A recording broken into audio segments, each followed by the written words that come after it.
Iran के खिलाड़ी वहां पर पहुंचे थे तो ईरानी खिलाड़ियों ने राष्ट्रगान नहीं गाया, अपना राष्ट्रगान नहीं गाया और स्टैंड में जो ईरानी फैंस थे उन लोगों ने पर्शिया का राष्ट्रगान गाया है। इसका मतलब आप समझिए कि किस तरीके से जो ईरान के लोग हैं उनमें एक खास तौर पर सरकार के खिलाफ गुस्सा देखने को मिल रहा है, जब ईरान की जनता जो है कितनी परेशान है और इनकी बात सरकार नहीं मान रही। उसको लेकर फीफा वर्ल्ड कप में भी अब ईरान ने जो है अपनी बात जो है पूरे दमखम के साथ रखी है, क्योंकि ईरानी खिलाड़ियों ने राष्ट्रगान नहीं गाया है।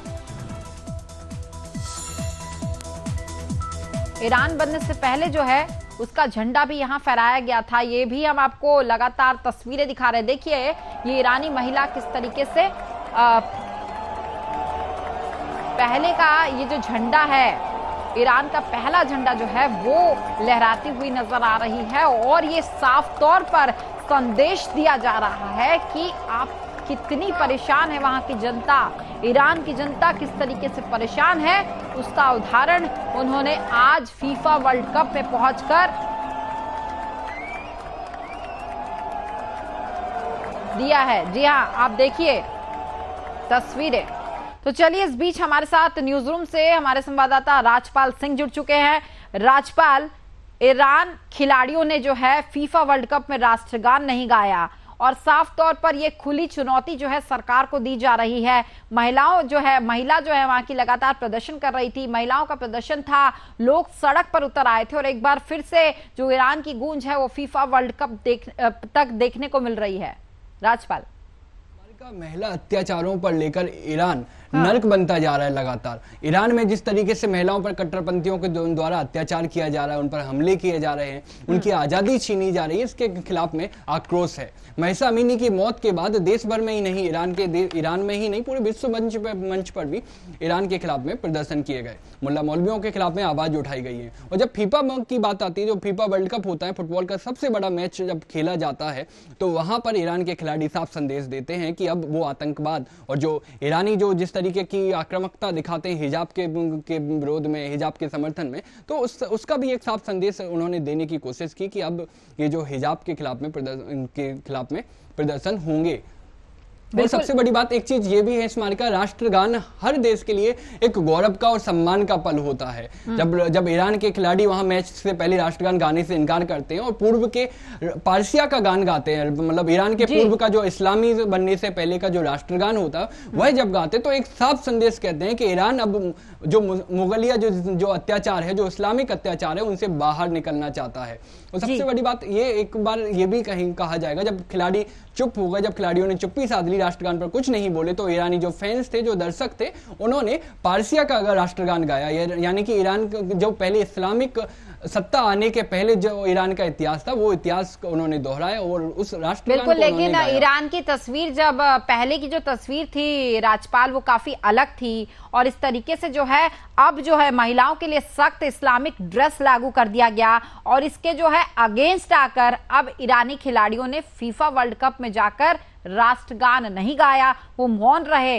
लेकिन खासतौर पर ये देखा गया जब ईरानी फैंस भी यहाँ पर पहुंचे थे और उन लोगों ने भी जो है अपना राष्ट्रगान ना गा के पर्शिया का राष्ट्रगान गाया है। तो क्या ये माना जा सकता है कि पर्शिया बनने के राह पर चल पड़ा है ईरान?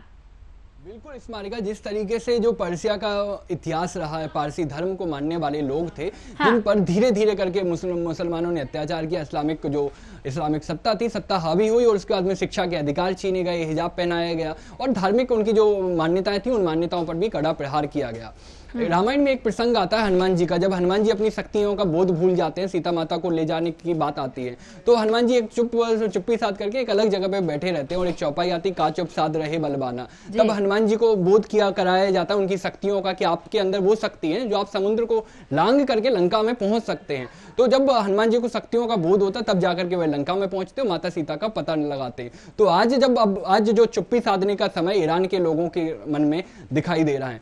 ईरान के लोग अब समझ चुके हैं कि जो इस्लामिक अत्याचार जो उनके ऊपर किए जा रहे हैं, लगातार महिलाओं का नर्क बनता जा रहा है, उसके खिलाफ में आवाज उठाने का सही समय आ गया। लेकिन राजपाल, बड़ा सवाल यही कि क्यों जो है फीफा वर्ल्ड कप को ही चुना गया, क्या फीफा वर्ल्ड कप को में इस तरीके से जो है राष्ट्रगान न गा के ईरानी खिलाड़ियों का ये संदेश जो है वो पूरे विश्व में पहुंचाने का है कि ईरान को है जो है बचाया जाए, और ईरान में इस तरीके से जो महिलाओं पर अत्याचार बढ़ते जा रहे हैं। और आपको शायद याद होगा कि इससे पहले जो महिला की मौत हुई थी वो भी इस कारण से हुई थी, और उसके बाद जो है हिजाब उल्लंघन का उन पर आरोप लगाकर जो है उन्हें प्रताड़ित किया गया था और उसके बाद उनकी मौत हो गई थी। तो क्या यही कारण माना जा रहा है कि फीफा वर्ल्ड कप को ही चुना गया है? जी स्मारका, फीफा बस विश्व कप अपने आप में एक सबसे बड़ा मंच है और एक फुटबॉल के माध्यम से खेल का सबसे बड़ा मंच फुटबॉल के लेकर के फीफा को माना जाता है। और इस मंच से एक साफ संदेश देने की कोशिश की गई कि अब ईरान हिजाब के खिलाफ में है और ईरान जो ईरानी सत्ता है उसके खिलाफ में है। ईरान में जिस तरीके से मुल्ले मौलवी लगातार हिजाब पहनने को लेकर के जबरदस्ती कर रहे हैं, जबरन कानून थोपे जा रहे हैं, तो महिलाएं उसको लेकर के लगातार प्रदर्शन कर रही थी। ये तो आप लोगों ने देखा ही है। उसके अलावा ईरान में जिस तरीके से महसा अमीनी की मौत हुई उसके बाद से लगातार उग्र विरोध प्रदर्शन किया गया। वहाँ की अभिनेत्रियों की बात करें, वहाँ के जो बड़े बड़े राजनेताओं की बात करें जो अपनी आवाज कह सकते हैं, जो खुल करके बोलते हैं, उन्होंने साफ तौर पर इन सब चीजों का विरोध किया। हालांकि इस विरोध प्रदर्शन में कई महिलाओं की मौत हुई, कई लोगों के ऊपर अत्याचार किया गया और जेल में डाला गया। तो इस तरीके से फीफा के बाद में उन्होंने एक साफ संदेश देने की कोशिश की। अभी सवाल तो ये भी उठ रहा है कि अब जब ये खिलाड़ी वापस अपने ईरान में लौटेंगे तो इनके साथ में जो ईरानी सत्ता होगी वह किस तरीके से पेश आएगी, क्योंकि ईरान में जो इतिहास रहा है, जो पिछले 50 साल का जो इतिहास है वो मारकाट और हत्याओं का इतिहास रहा है। आप अगर अभिव्यक्ति की आजादी की बात करेंगे वहां पर, तो अभिव्यक्ति की आजादी वहां पर बिल्कुल भी नहीं है। आप अपनी बात नहीं कह सकते। अपनी बात कहते हैं तो वहां पर जो ईरानी है, जो इस तरीके से इस्लामिक कट्टरपंथियों का जो कानून चलता है उसके आधार पर सजा दी जाती है। जी बिल्कुल, लेकिन लगातार पहले ये देखा गया कि मतदान का अधिकार, शिक्षा का अधिकार और जो कपड़े थे इसे लेकर पहले ईरान में इस तरीके से महिलाओं पर अत्याचार नहीं होता था। लेकिन जब साल बीते उसके बाद जो है, कई साल बीतने के बाद जो है ईरान की स्थिति अलग हो गई और एक अलग ही तस्वीर निकलकर सामने आई है, जिसके बाद अब जो है ईरानी महिलाओं को एक खास जो है ड्रेस कोड भी दिया जा रहा है। और आपको याद होगा कि कुछ दिन पहले ये भी कहा गया था कि जो वहाँ की औरतें हैं, ईरानी महिलाएं हैं, वो जिम में और साथ ही पार्क में भी प्रवेश नहीं कर सकती अगर उनके साथ जो है पुरुष मौजूद ना हो। इस पर क्या कहेंगे राज्यपाल?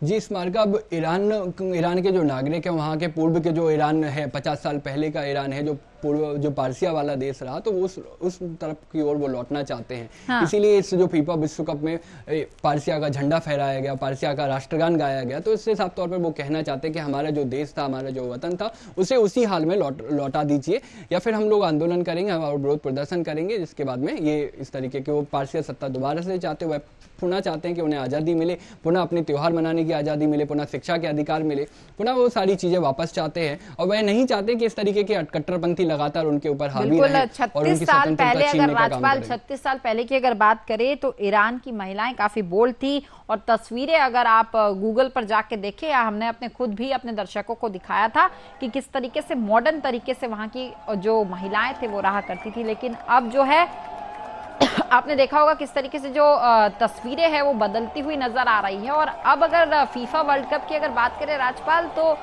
एक महिला ने वहां पर बकायदा एक झंडा लेकर वो प्रदर्शन करते हुए भी नजर आ रही थी। इस पर क्या अपडेट है?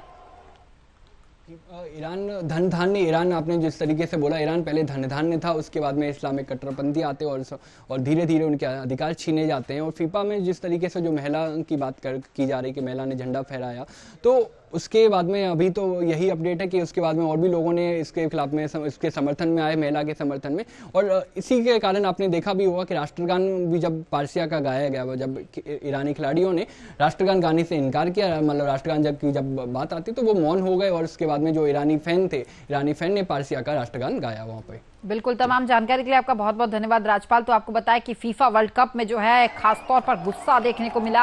ईरानी फैंस ने जो है पारसिया का राष्ट्रगान गाया, और साथ ही जो ईरान के खिलाड़ी थे उन्होंने ईरानी राष्ट्रगान नहीं गाया, वो मौन रहे उस दौरान। और आप खासतौर पर देखिए किस तरीके से जो ईरानी महिला है वो यहाँ पर झंडा लहराती हुई नजर आई। ये झंडा पुराना झंडा है ईरान का।